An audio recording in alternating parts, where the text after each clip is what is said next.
Bienvenue à cette édition spéciale de notre podcast consacrée à la géopolitique européenne. Je suis Jean Lefort et nous allons aujourd'hui analyser ensemble l'intervention marquante du sénateur français Claude Malhuret concernant la stratégie de défense européenne dans le contexte du conflit russo-ukrainien. Un discours prononcé au Sénat qui a fait le tour du monde et qui pourrait bien marquer un tournant dans la conception de la défense européenne. L'Europe se trouve à un moment critique de son histoire. Le bouclier américain sur lequel le continent s'est reposé pendant des décennies semble désormais se dérober. Face à ce bouleversement géopolitique majeur, Claude Malhuret, sénateur de l'Allier, a prononcé un discours percutant qui appelle à une prise de conscience et à une réaction forte des Européens. Analysons ensemble les points essentiels de cette intervention qui pourrait bien rester dans les livres d'histoire. Premier constat posé par Claude Malhuret, la situation géopolitique a radicalement changé. L'administration américaine actuelle a opéré un virage spectaculaire dans sa politique étrangère, allant jusqu'à voter avec la Russie et la Corée du Nord contre les Européens à l'ONU. Ce revirement a été qualifié sans détour de trahison par le sénateur français qui considère que les États-Unis ont rompu avec 80 ans de diplomatie fondée sur le principe d'interdiction d'acquérir des territoires par la force. Malhuret analyse ce qu'il voit comme un changement de vision géopolitique basé sur un retour aux sphères d'influence, où les grandes puissances dicteraient le sort des pays plus petits.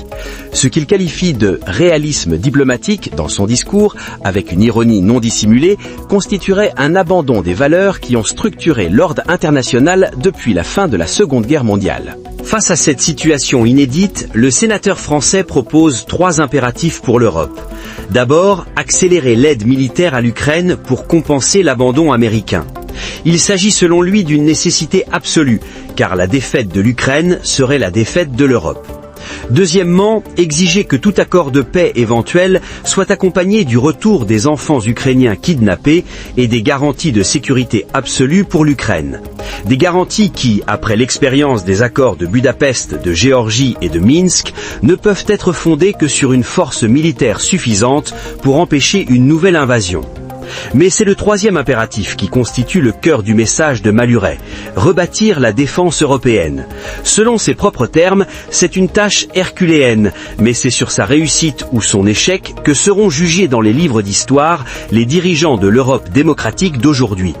Une vision qui rejoint celle de Friedrich Merz en Allemagne, qui a récemment déclaré que l'Europe a besoin de sa propre alliance militaire.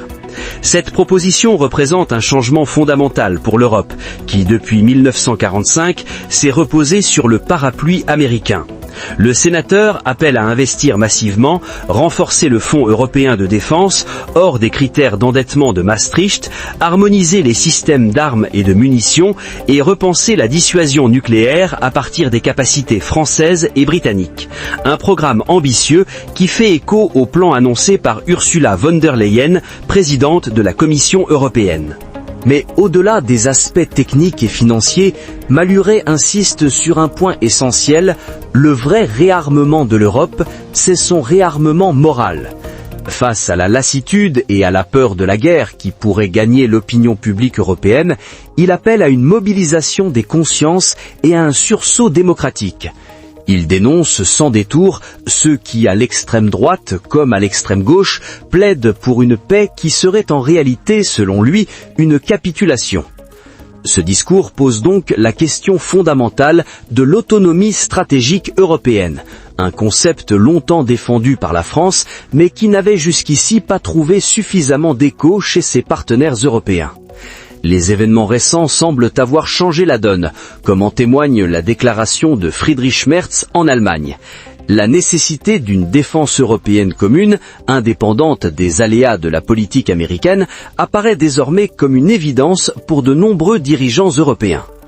Si l'Europe veut devenir une puissance militaire, elle doit aussi redevenir une puissance industrielle, rappelle le sénateur. En un mot, il faudra appliquer le rapport Draghi pour de bon.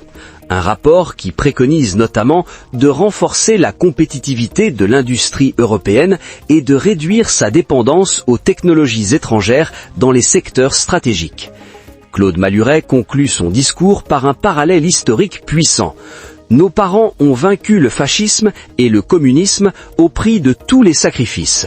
La tâche de notre génération est de vaincre les totalitarismes du XXIe siècle. Un appel à la hauteur qui résonne avec d'autant plus de force dans le contexte actuel de tensions internationales croissantes. Ce discours marque-t-il un tournant dans la conception de la défense européenne ? L'avenir nous le dira, mais il illustre certainement une prise de conscience croissante en Europe de la nécessité de renforcer son autonomie stratégique face aux incertitudes du soutien américain. La guerre en Ukraine agit comme un révélateur et un accélérateur de cette évolution. L'Europe saura-t-elle relever ce défi historique et devenir la puissance qu'elle fut un jour dans l'histoire et qu'elle hésite à redevenir, comme le formule Claude Malhuret ? La réponse à cette question façonnera l'avenir du continent et l'équilibre des forces dans le monde pour les décennies à venir. C'était Jean Lefort pour cette analyse de l'intervention du sénateur Claude Malhuret sur la stratégie de défense européenne et la guerre en Ukraine. Merci de votre écoute et à bientôt pour un nouveau décryptage de l'actualité internationale.